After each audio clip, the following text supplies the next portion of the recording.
میں نے خواب دیکھ لیا تھا۔ پھر میں نے فوری طور پر اٹھا اور وضو کیا۔ تہجد کا وقت ہو رہا تھا۔ نوافل ادا کرنے کے بعد میں ٹالی والی سرکار اور بابا جی سرکار کا دیا ہوا وظیفہ پڑھنے بیٹھ جاتا ہوں۔ یہ وظیفہ سجدے میں گر کر پڑھنا شروع کیا تھا۔ آدھا گھنٹہ یوں ہی سجدے میں پڑے رہنے میں اپنے رب سے اس کی حفاظت، وکالت اور رحمت مانگتا ہوں۔ پھر خشیت الہی کو اپنے رگ و پے میں محسوس کرنے لگتا ہوں۔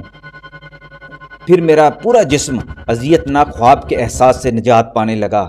ٹاہلی والی سرکار نے سچ کہا تھا، تہجد کے وقت ایک مسلمان کو اپنے رب سے جو قربت میسر آتی ہے، شاید وہ کسی اور وقت کی عبادت اور ریاضت پہ نصیب نہ ہو۔ قبولیت کی گھڑی کے اوقات کا تعین اس رب کائنات کے اختیار میں ہے۔ وہ چاہے تو کسی گھڑی میں بھی ایسا لطف عطا کر دے۔ اس کا فضل اور رحمت ساعتوں کا پابند نہیں، لیکن جو نزاکت اور لطافت تہجد کی ان ساعتوں میں محسوس ہوتی ہے، یہ اس بندے سے پوچھا جا سکتا ہے جو شب گزاری کا عادی ہو، جسے عبادت اور ریاضت میں سرخروئی حاصل ہو چکی ہو۔ یہ تو وہ لمحات ہوتے ہیں جب میرا مولا کل اپنے بندوں کی سسکیوں کو تھپ تھپاتا ہے، اپنے بندے سے خوش ہو کر اپنے فرشتوں سے کہتا ہے، دیکھو میرے اس بندے کو دیکھو، اس نے رات آنکھوں میں گزار دی صرف میرے لیے۔ یہ مجھ سے جو مانگے گا میں اسے دے دوں گا۔ اللہ کیا شان ہے میرے سونے اللہ کی۔ وہ بندے سے کبھی دور نہیں ہوا۔ وہ بڑی محبت سے اپنے بندے کو دیکھ رہا ہوتا ہے، لیکن افسوس بندہ غفلت سے بیدار ہی نہیں ہوا۔ میں نے اس رات اپنے برسوں کی عبادت کا ایک نیا ہی لطف اٹھایا۔ میں نے عہد کیا کہ اب میں روزانہ رات کے اس لمحے جب ساری دنیا سو رہی ہوتی ہے، میں صرف اور صرف اپنی جان کے مالک اللہ کے لیے جاگا کروں گا۔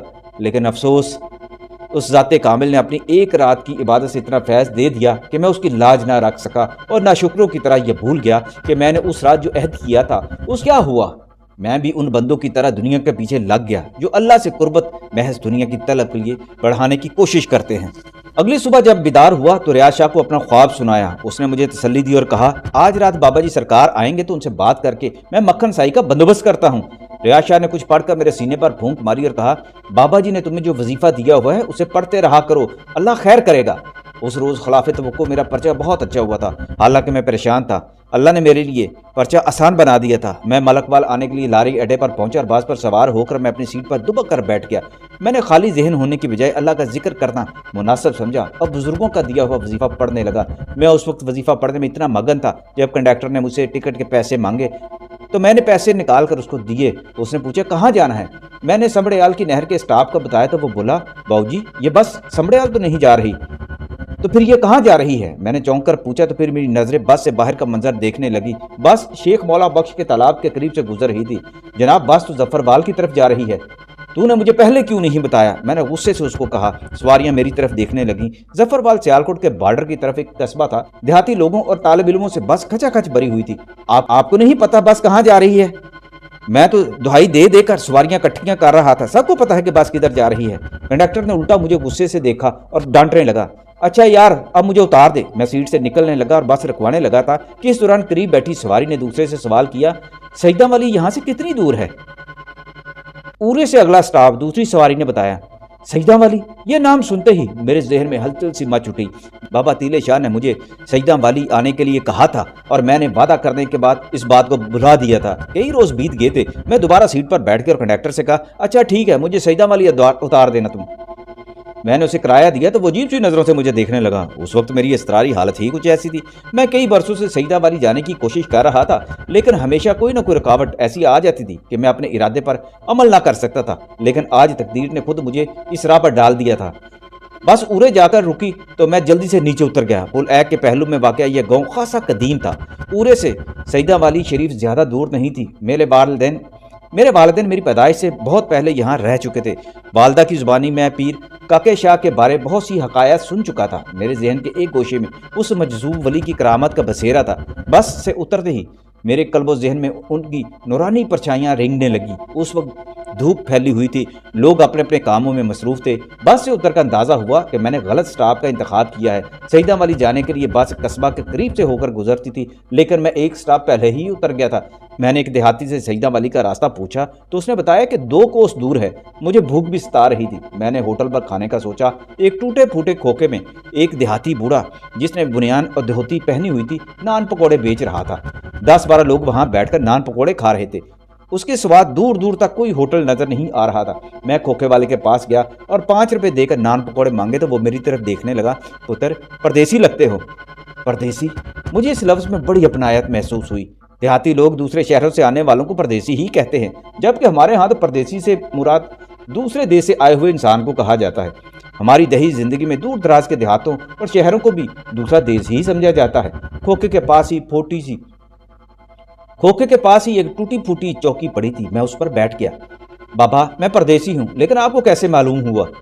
پتر جی، جمعرات کو میں نان پکوڑے پیسے لے کر نہیں بیچتا، یہ نظر نیاز کا دن ہوتا ہے، دور دور سے لوگ اس روز میرے نان پکوڑے کھانے آتے ہیں، اس لیے میں جان گیا کہ تم پردیسی ہو۔ بابا بوٹے کی دکان کا رواج تم نہیں جانتے؟ سوری بابا، میں نہیں جانتا، میں نے کہا تو اس نے ٹھنڈے نان کے اوپر چند گرم گرم پکوڑے رکھ کر مجھے دے دیے۔ میں نے ایک لقمہ ہی لیا تھا کہ خشک نان کا ٹکڑا میرے گلے میں پھنس گیا۔ میں نے بابا بوٹے سے پانی مانگا تو اس نے ایک سراہی کی طرف اشارہ کیا۔ اس کے پاس مٹی کا ایک پختہ گلاس پڑا ہوا تھا۔ میں نے جلدی سے سراہی سے پانی لیا اور گھٹا گھٹ پی گیا۔ پانی پیتے ہی نان کا ٹکڑا میرے معدے میں اتر گیا۔ میری حالت دیکھ کر پاس بیٹھے دیہاتی ہنسنے لگے۔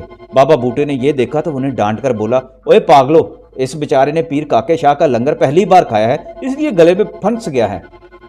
پیر کاکے شاہ کا نام سن کر میں چونکا اور میری نظر پانی والی سراہی پر جال لگی۔ اس پر لکھا تھا کاکے شاہ دی سبیل۔ مجھے بابا بوٹے کی ذات میں دلچسپی محسوس ہونے لگی۔ میں جب نان پکوڑے کھا چکا تو بابا بوٹا نے میری طرف دیکھا، اور دوں پتر؟ شکریہ بابا، پیٹ بھر گیا ہے۔ کہاں سے آئے ہو اور کہاں جانا ہے؟ میں نے اپنے قصبے کا نام بتایا اور کہا، پیر کاکے شاہ کے مزار پر حاضری دینے جا رہا ہوں۔ حضرت پیر کاکے شاہ کے مزار پر حاضری دینے جا رہا ہوں؟ ماشاءاللہ، دیکھو میرے پیر کی کرامت، لوگ دور دور سے مزار پر دعا کرنے آتے ہیں۔ بابا بوٹا پکوڑوں کی کڑاہی چھوڑ کر میرے پاس آ گیا۔ اس کے جھریوں زدہ چہرے پر عجیب سی چمک آ گئی تھی۔ میرے ہاتھ اپنے بوڑھے ہاتھوں میں لے کر لرزتی آواز میں بولا، پتر مزار پر جا کر دعا کرنا، میری چھوٹ ہو جائے، میرے لیے 2 نفل پڑھ دینا پتر، سورہ یاسین کی تلاوت ضرور کرنا، اللہ سے دعا کرنا میری چھوٹ ہو جائے۔ بابا بوٹے کی آنکھوں سے 2 آنسو جھریوں میں راستہ بناتے ہوئے نیچے گرنے لگے تو میں نے ہاتھ آگے بڑھا کر اس کے آنسو زمین پر گرنے سے بچا لیے۔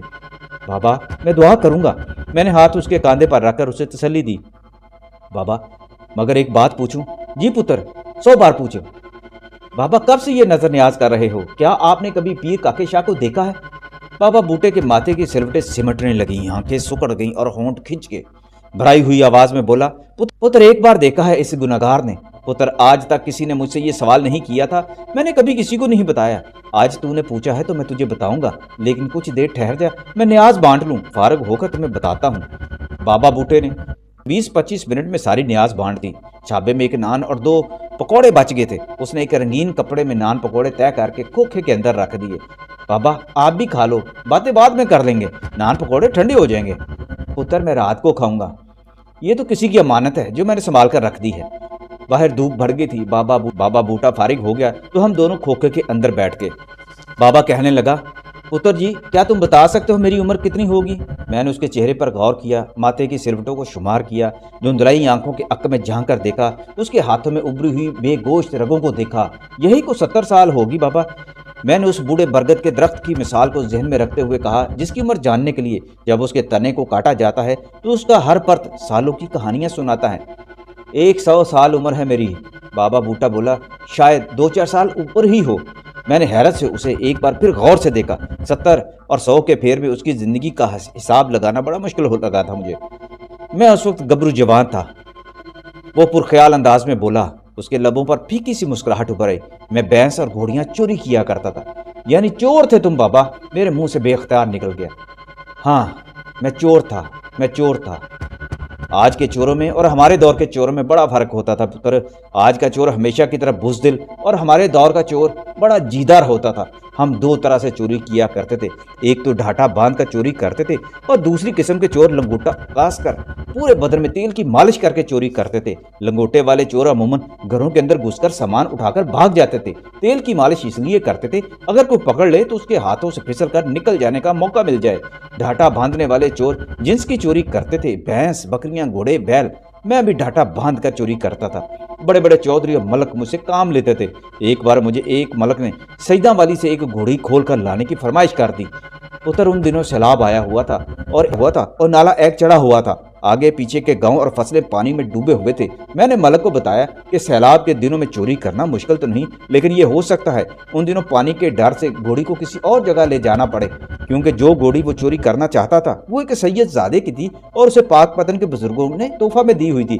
میں نہیں جانتا تھا، لیکن میں نے یہ سن رکھا تھا کہ وہ گھوڑی اصیل نسل تھی اور گھوڑوں کی اس نسل میں سے تھی جس نے کربلا میں اپنا خون بہایا تھا۔ میں مذہبی طور پر باغی قسم کا نوجوان تھا، مجھے کھانے پینے اور پہلوانی کا شوق تھا، راتوں کو چوری کرتا، دنوں کو کبوتر اڑاتا، نماز روزہ کا مجھے کوئی خیال نہیں تھا۔ خیر، ملک کے اسرار پر میں سجدہ مالی چلا ہے۔ بابے بوٹے کی کہانی میں بڑے انہماک سے سننے لگا تھا۔ ایک چونکا دینے والی کہانی میرے سامنے منظر پر آ رہی تھی۔ میں اس کی آنکھوں میں دیکھ رہا تھا، 100 سال سے اوپر ان آنکھوں نے نہ جانے کیا کچھ دیکھا ہوگا، لیکن آج وہ اپنی آنکھوں سے مجھے وہ سارے مناظر دکھانے پر تلا ہوا تھا۔